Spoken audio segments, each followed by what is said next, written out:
I always try to create something that I know will be challenging, but I know it will be really worth it. I feel like creativity has no bounds.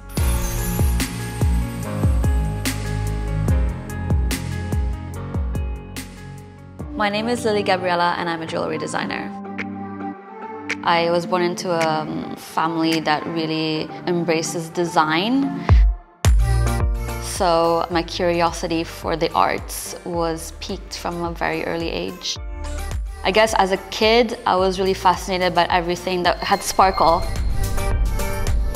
My grandmother had this Russian imperial tiara made of sapphires and diamonds that I used to play around with, not knowing how valuable it was.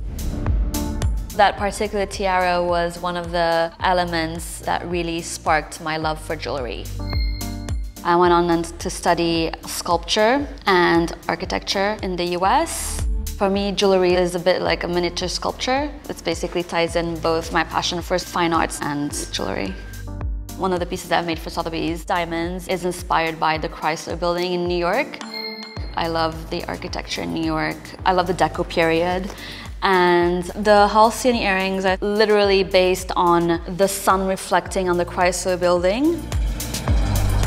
Optic ring is inspired by Japan mostly, by a landscape artist and sculptor called Isamu Noguchi, as well as architect Tadao Ando.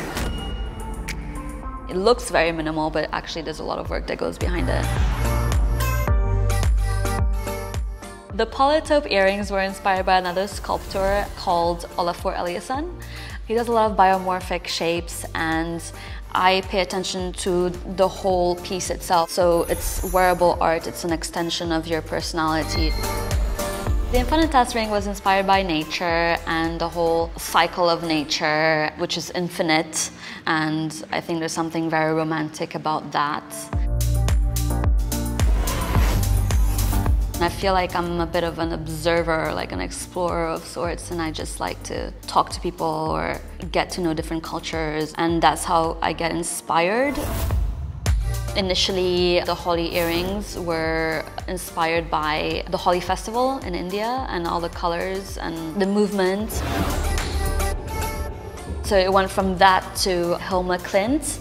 She's a Swedish artist who has become known more recently.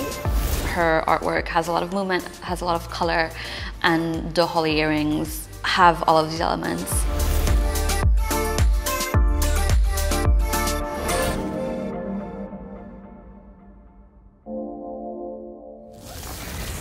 I feel like you want to be able to wear jewelry and not just put it in a safe. I think the jewelry I've created for Sotheby's are pieces that are wearable art, and they embrace the diamonds, and hopefully people will really enjoy wearing it.